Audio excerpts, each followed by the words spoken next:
Do you worry about keeping your child with autism safe? Today, I'm going to share my 3 top tips. So let's dig into it. I'm Beth from Autism Advocating, and keeping a child with autism safe requires careful planning, supervision, and understanding of their unique needs. Here are 3 essential tips to help ensure their safety. Number 1, creating a structured and safe environment starts off with childproofing the home.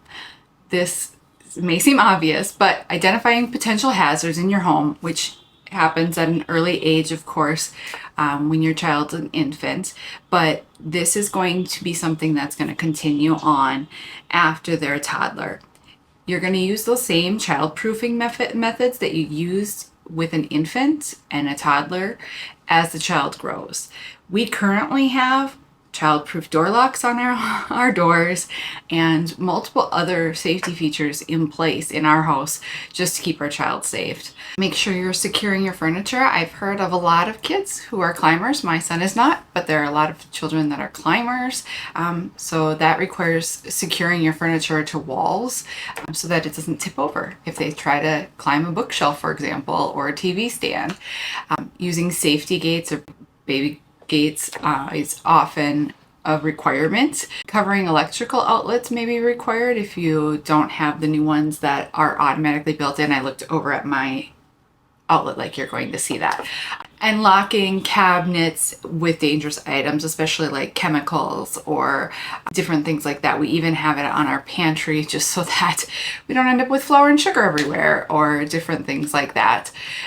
Children with autism are also known to wander off. So it's important to secure your home to prevent them from leaving the house. That's why I mentioned the childproof door locks. One thing I'm going to note here, and I've mentioned it, I believe, in a previous video, and in an upcoming video, I will show you the exact devices I use. But if you have doorknobs, these are most typical in most homes. You have doorknobs, and you'll see the childproof knobs where you have to squeeze and then you can turn the knob. We have levered handles in our homes on all of our doors. This is the first home we've ever owned that has the levers. And we moved in and immediately I was like, oh no, our childproofing isn't going to work. And got on Amazon and realized there are solutions and works actually a lot better than I anticipated. My son has low muscle tone, so it's like a squeeze trigger to open and close the childproof thing. And so even though he's 9, he still has a little bit of problems because he can't squeeze to maneuver that. So that childproofing has been a savior for us and has lasted us a lot longer. So also installing locks on windows and doors, patio doors. We just had a deck installed, and we have our patio door that you traditionally are going to put something in your patio door because that's the easiest access point for intruders, of course. But I also need to think about keeping my child from getting out that door because that bar that you put in is really easy to take out. So there's a special lock mechanism that we put on ours that goes up out of his reach. Now it's almost out of my reach because he's so tall that we have to make sure it's nice and tall. But again, it also requires like some hand strength for him to be able to open it. So it should work for us for at least a few years. So again, we're preventing him from being able to escape and wander off. We also have an alarm system, which I've talked about, which is a Simply Safe system. That's the system that we've chosen to use. We feel like it's the most affordable, economically priced, and that alerts us when any of the doors or windows are opened. And it's just extremely helpful, especially when we're in the home. If I'm going to be on a different floor, I alarm it in home mode, and I feel like I can go to a different floor and it will alarm if he were to go out of the house. So it's a nice safeguard to give him some independence. So next we'll talk about, in that structure and safe environment, visual schedules and consistency. Children with autism often thrive in structured environments. My son it thrives on routine. He is very into his routines and his structures. So creating a visual schedule so he knows what to expect, what's coming next. First, we're going to do this, then we're going to do that. It helps him to understand what he can expect. And then having that consistency in his routine can help provide him with a sense of security and stability. And then giving a designated safe space for him.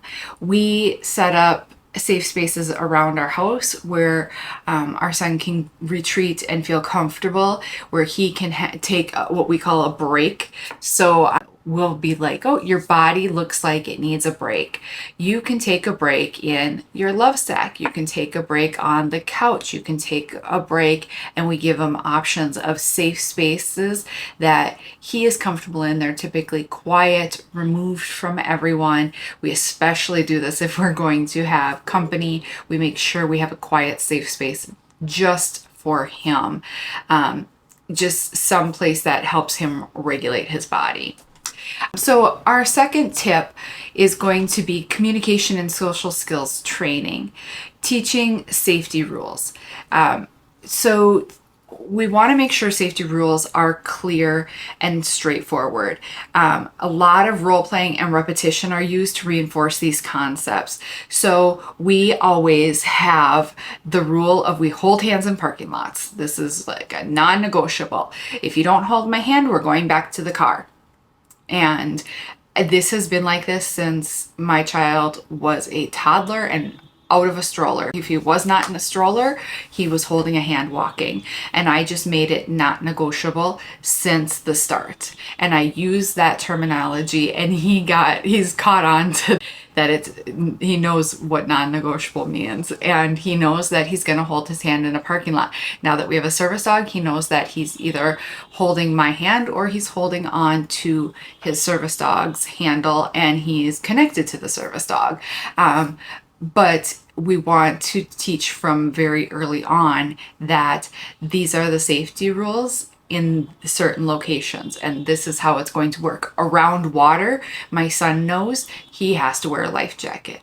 If we are going to go outside at the lake, we put a life jacket on, because even if we are not intending to go in the water, he will go out on the dock, and he has been known to walk off the dock and fall in the water. He doesn't understand that he can still drown. And now he has taken swimming lessons and he is capable of swimming. However, am I 100% confident that fully dressed, he won't panic or get concerned? Or we're in Minnesota and there are a lot of weeds and stuff in our lake, and the bottom of the lake can be mucky and mushy, that he might not panic and not want to put his feet down. Things like that can happen. So all those scenarios run through my mind as to the things we need to do to help keep him safe. So we just do the hard and fast. You need to wear a life jacket if you're going outside around the water. Social skills training is the other part of the training portion here, helping him develop his social skills, such as recognizing emotions, understanding personal boundaries, and appropriate responses in different situations. This has been a difficult one for my son. He is really good with positive emotion. He really struggles with negative emotion. When he was younger, rather, and I would be upset or sad, he would automatically look at me and say, "Mommy, smile." And he would put his hand on my face, "Mommy, smile." He wouldn't want to say, "Are you sad?" or anything like that. He would want to replace my negative emotion with that happy smile. "Please, Mommy, fix that so that you're happy. I want you to be happy. I don't want you to be sad." And even to this day, those negative emotions are really hard for him to handle and express. And when he cries, he like hits away the tears on his face. It's almost a little bit violent because he's upset that he's upset. He doesn't like to talk about it. He'll just say no. So learning what emotions are, and there's a lot of talking about emotions and understanding that the emotions you can in other people and how you can inflict different emotions in other people. How people can make you feel bad, how you can make others feel bad. So, those personal boundaries, and then how to respond in those situations appropriately. So, social stories, we've done a lot of that, a lot of modeling. We have worked with his ABA and behavioral therapists a lot in this category. And these are really about his safety, as far as him being able to tell us how he's feeling is so important in keeping him safe.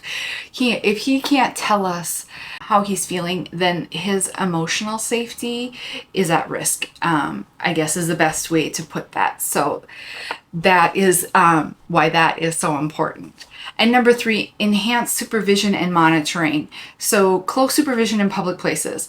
And I'll touch on this again, but our child is never left alone, period, let alone public places. So children with autism have such a hard time understanding danger and potential risks. So he wouldn't know if a stranger was trying to take him, or if he were to walk in front of, you're in a mall and you have those carts and stuff like that. He wouldn't understand that could hurt him or hurt the other person. So he needs that assistance and that reminder. And so just constantly keeping an eye on him and keeping him safe with us.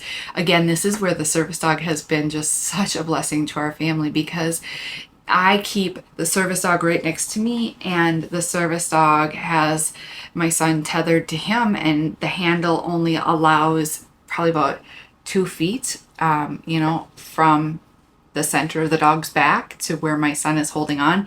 So we don't have a lot of space. So we get to stay nice and tight together. It's been a game changer as far as going out in public. But when we don't have that, it's a constant eye on him if he's not holding a hand. And so really also teaching what those dangers are out in public, in the different settings that you're going to take your child to. I always like to announce where we're going, what we're going to be doing, what it's like, what the rules are in those scenarios, any potential hazards, anything like that, to my son now. He's getting older where I feel like we need to start talking about those responsibilities. You're going to be responsible for staying next to mommy. That's your responsibility. And that goes into this next part that I'm talking about, a safety plan. Having a plan in case your child does wander off or becomes lost. So this could include creating a list of emergency contacts and providing your child with identification. That includes their name, address, and contact information. And something that I've talked about, and if you are a subscriber to my YouTube channel, you've probably seen my video about tracking devices. And if you've not, I will link it above. Having a tracking device is an additional layer of protection that is like almost essential, I will say. The tracking device I recommend is called GeoBit. It's JIOBIT, and I'll spell it out here for you. But GeoBit is a little tracking device. It's, about 1.5 inches big. It can connect in their pocket, on their waistband, on their shoe. There's a lot of different connection possibilities to connect the tracking device to your child, and it's connected via GPS. If your child gets separated from you, it does not matter if they are in a Wi-Fi location, the tracker can be tracked. My son has this. It's been amazing just for peace of mind. I send him to school with it on him.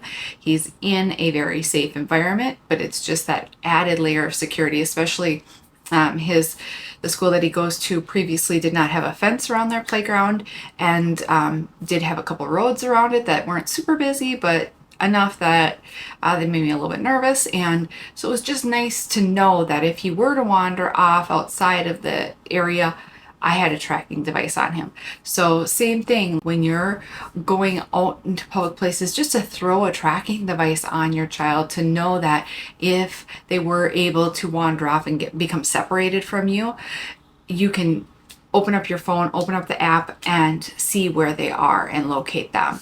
Just, it's amazing.